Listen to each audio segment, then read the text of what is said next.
Big pass லைவ்ல திவாகர் தகுதி தராதாரம் இதை பத்தி பேசுறது ரொம்ப ரொம்ப மோசமா போயிட்டு இருக்கு. இதுக்கு யாராவது ஒருத்தர் எண்டு கார்டு போட்டா நல்லா இருக்கும்னு நினைக்கிறேன். ஓஸ்டும் கேட்க மாட்டேங்கிறாரு. எப்பவுமே இவர் மட்டும்தான் ஒரு தகுதியான நபர், தரமான நகர் அப்படின்ற மாதிரி பேசுறதே எனக்கு இடிக்குது. ஒண்ணு. ரெண்டாவது, பார்வதி பண்ற ஆக்டிவிட்டிஸும் கொஞ்சம் மோசமா போயிட்டு இருக்கு. நானும் இதை பல நேரங்களில் பல இடத்தில் பதிவு பண்ணியிருக்கேன். பட் இன்னைக்கும் ஒரு விஷயத்த பண்ணியிருக்காங்க. அது என்ன அப்படின்றதையும் பார்க்க போறோம். வணக்கம் மக்களே. நேஷனல் வாட்ச்ல இருந்து உங்கள் மணிவண்ணன். சேனலுக்கு புதுசா இருந்தீங்கன்னா சப்ஸ்கிரைப் பண்ணிருங்க. வீடியோ பார்க்குற அனைத்து நபர்களும் தயவு செய்து லைக்கை போட்டு வீடியோ பார்த்தா எனக்கு ரொம்ப ரொம்ப யூஸ்ஃபுல்லா இருக்கும். நீங்க போடுற ஒவ்வொரு லைக்கும் எனக்கு ரொம்ப யூஸ். மறக்காம போட்டுருங்க. கண்டென்ட்டுக்குள்ள போயிடலாம். இப்போ ஒரு பக்கம் கனி என்ன பண்றாங்க, கெமிக்கும் கமருதீனுக்கும் அங்க வேலை கொடுத்துட்டு ஏதோ ஒரு விஷயத்த பண்ணிட்டு இருக்காங்க. ஒரு பக்கம் பார்வதி அந்த வெஷல் வாஷிங்ல இருந்து கத்திக்கிட்டே இருக்காங்க. அப்ப என்ன பண்றாங்க, எதா இருந்தாலும் கண்ணு ஒர்க்கர்ஸே எதா இருந்தாலும் கண்ணுக்கு முன்னாடி வந்து பேசுங்க, பின்னாடி இருந்தெல்லாம் பேசாதீங்க, தைரியம் இருந்தா முன்னாடி இருந்து பேசுங்க, ஐ எம் என்ஜாயிங் இட் அப்படின்ற மாதிரி ஒரு பக்கம் கனி வந்து பேசுறாங்க. ஒரு பக்கம் பார்வதி அவங்களை இரிட்டேட் பண்றதுக்கு தான் பேசுறாங்க. உடனே கனி என்ன பண்றாங்க, இந்த மாதிரி பேசின உடனே உடனே காண்டாயிட்டாங்க. ஸோ முதலாளின்னு யார் கொடுத்தது, பிக் பாஸே சொல்ல, இவங்களுக்கு யார் கொடுத்தாங்க, 5 பேரை சேர்த்துக்கிட்டு ஒரு கூட்டணி சேர்த்துக்கிட்டு இதெல்லாம் பண்ணிக்கிட்டு இதெல்லாம் ஒரு வேலையா தூ அப்படின்ற மாதிரி பார்வதி கழுவுற பாத்திரத்துல துப்புறாங்க. என்ன பிஹேவியர்னு தெரியல. இதுல ஐஜின்னு கழுவுறது இதுன்னு பேசுற பார்வதி அந்த பாத்திரத்துல துப்புவது சரியா மக்களே? நீங்க சொல்லுங்க மக்களே. பாக்குறவங்களுக்கு எல்லாம் சரியா அப்படின்றதுதான். இதுல வாய்ஸ் சண்டை போட்டா வாய்ஸ் சண்டை போடுங்க. அதை விட்டு இந்த மாதிரி கேவலமான எச்சத்தனமான பிஹேவியர் பண்ணாதீங்க அப்படின்றதுதான். ஏன்னா இது வந்து பார்வதியே சொன்னதுதான், வேற யாரும் சொன்னது இல்லை. இவங்க அடிக்கடி சொல்லுவாங்களே கேவலமான இந்த மாதிரி எச்சத்தனமான பிஹேவியர்ன்றது. அவங்களும் பண்ணாம இருக்கணும். ஏன்னா அது பாத்திரத்துல போய் எச்ச யாராவது துப்புவாங்களா, இதெல்லாம் பண்ணுவாங்களா? நீங்களே சொல்லுங்க. எவ்வளவு மோசமான காரியம். இதே பார்வதி தான் 3 இடத்துல 3 மாதிரி. அவங்களே வந்து பாத்தீங்கன்னா இன்னொருத்தனுக்கு எச்ச துப்புனா தப்புன்னுவாங்க கூட இருக்கிற ஆளுக்கு. இன்னொருத்தர் அவங்களுக்கு எதிரி ஆளுக்கு துப்புனா வந்து சூப்பர் சிரிப்பாங்க. 3வது அவங்களே துப்புவாங்க. இது 3வது கேட்டகிரி. ஏன்னா கேட்டா 3 பார்வதியாக செயல்படுகிறார் அப்படின்றதான். கேட்டா நியாயம் வெங்காயம்ன்ற மாதிரி ஏதாவது சொல்றது. இதெல்லாம் very very very worst behaviour அப்படின்றதுதான். ஒரு இடத்துக்கு ஏற்ற மாதிரி நடந்துங்க. பேசுறதுனா வாய் வாக்குறதுல பேசுங்க. அதை விட்டு பார்வதி எங்கேயாவது கவுண்டர் போட்டு மொக்க பண்ணிட்டாங்கன்னு வச்சுங்களேன், உடனே இந்த மாதிரி ஏதாவது பண்றது, இல்லைன்னா போயிட்டு மோசமா பேசுறது, இந்த மாதிரி ஐ மீன் கடும் சொற்கள் இல்ல, பஜாரி இந்த மாதிரி வார்த்தைகள்லாம் விடுறது, இது தொடர்ந்து நடந்து கொண்டிருக்கிறது. அதுல இது ஒண்ணு. அடுத்ததாக திவாகர் அவர்கள் இருக்கார்ல, காலைல பிரவீன் கூட சண்டை ஆச்சு. அதுல பிரவீனும் ஒரு பக்கம், அவரு உன்னோட வயசு 40 நம்பர் சொன்னாரு, என் ஃபேமிலியை பத்தி பேசுறேன், என் குடும்பத்தை பத்தி பேசுறான்னு. அவருக்கு என்ன கான்டெக்ட்னே புரியல. இவர் சொன்ன வயசுக்கும் ஃபேமிலிக்கும் என்ன சம்மந்தம் தெரியல. உன் வயசை பத்தி தான் அவர் சொன்னார். வயசை பத்தி பேசுறது என்ன பொறுத்தவரை நாட் ரைட். அந்த வீட்டுல அதை விட்டுருங்க. அதை விட்டுட்டு அவர் என் ஃபேமிலி, என் ஒய்ஃபை பத்தி, என் குழந்தைய பத்தி அதெல்லாம் சொல்லவே இல்லையா, நீ ஏன் அவ்வளவு சீரியஸா எடுக்கிற அப்படின்ற மாதிரி தான் இருந்தது.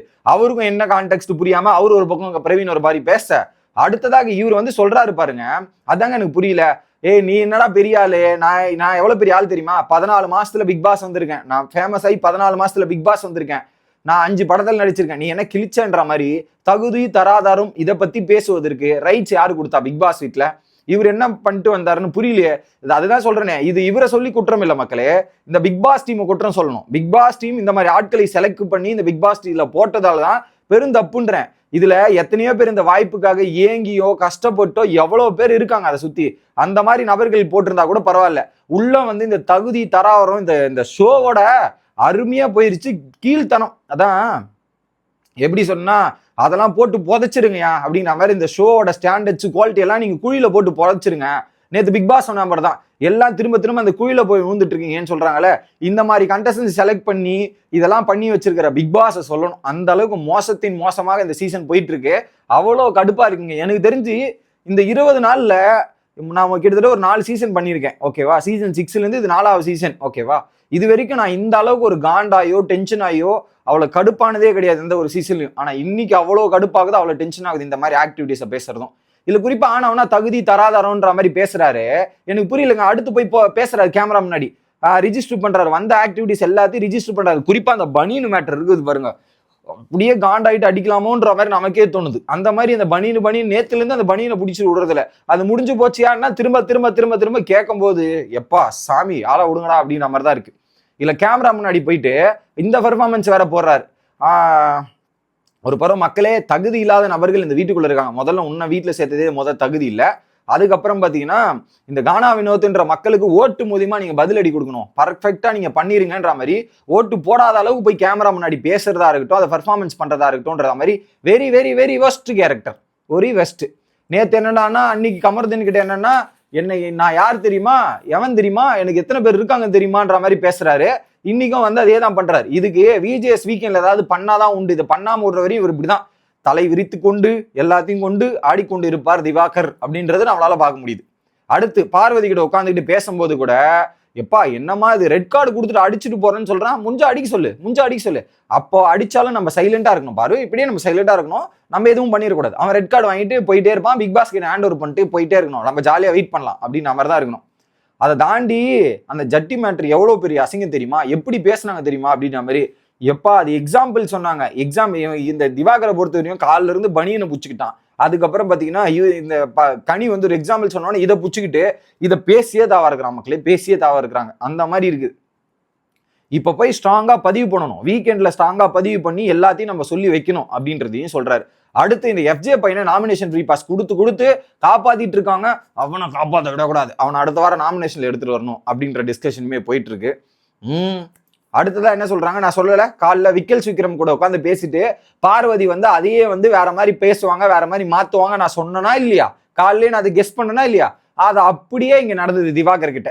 நான் காலைல தான் சொன்னேன், அது அப்படியே வந்து சொல்லிட்டு ஆமா இவர் வந்து பாத்தீங்கன்னா 4 வாரமா வந்து எஸ்கேப் ஆயிட்டு வர்றாரு நாமினேஷன்ல, அவரும் வந்து பாத்தீங்கன்னா அப்படியே சும்மா பேசணுன்றதுக்காக பேசுறாரு, டிப்ளமேட்டிக்கா இருக்காரு, அவனுக்கும் ஒரு சுயரபங்கள்லாம் இருக்கு, அதை வந்து வெளியே கொண்டு வராம மறைச்சு வச்சுட்டு இருக்கான் அப்படின்ற மாதிரி அங்க ஒரு விஷயத்த சொல்றாங்க. அதை தாண்டி இவங்களுக்குள்ள திரும்ப அந்த ஜட்டி மேட்டரா இருக்கட்டும், அந்த எஃப்ஜே கனியோட ஆக்ரோஷம் இதெல்லாம் ரொம்ப ஒஸ்டா போயிட்டு இருக்கு அப்படின்ற மாதிரி பேசி முடிச்சுட்டு ஒரு சாப்பாடு சண்டைக்கு வராங்க பார்வதிக்கு, வெஜ்ஜு நான்வெஜ்.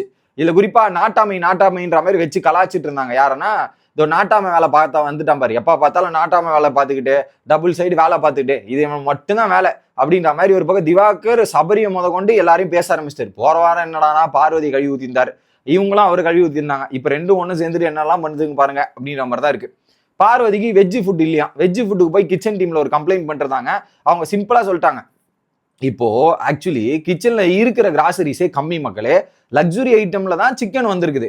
இப்ப வேணா கேட்கறாங்க வெஜ்ஜில் எனக்கு அந்த ப்ரோட்டீனுக்கு ஏற்ற மாதிரி கொடுங்கன்றாங்க. வியானா சிம்பிளா சொல்லிடுறேன், நான் வேணா அந்த தக்காளியை போட்டு ஒரு மசாலா மாதிரி ஒன்று பண்ணி தரேன் போது இல்ல அந்த புரோட்டீன் லெவலுக்கு ஈக்குவல் பண்ணணும்னா அந்த புரோட்டீன் லெவலுக்கு பொருள் எங்க இருக்கு, இவங்க இருக்கிறத வச்சு ஒன்று பண்ணி தராங்கன்னு வாங்கின்னு போகலாம், அதை விட்டுட்டு அந்த புரோட்டீன் மேட்ச் ஆகணும் அப்படின்ற மாதிரி பேசுறது எனக்கு நியாயமாகவும் படலை, சரியாகவும் படலை.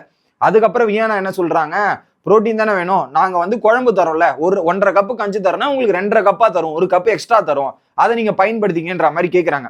இல்ல எனக்கு அதுக்கேற்ற மாதிரி வேணும். உடனே சபரிக்கு கூப்பிடுறாங்க, சபரியும் வெஜ்ஜான், செவ்வாய்க்கிழமை சாப்பிட மாட்டார் போல.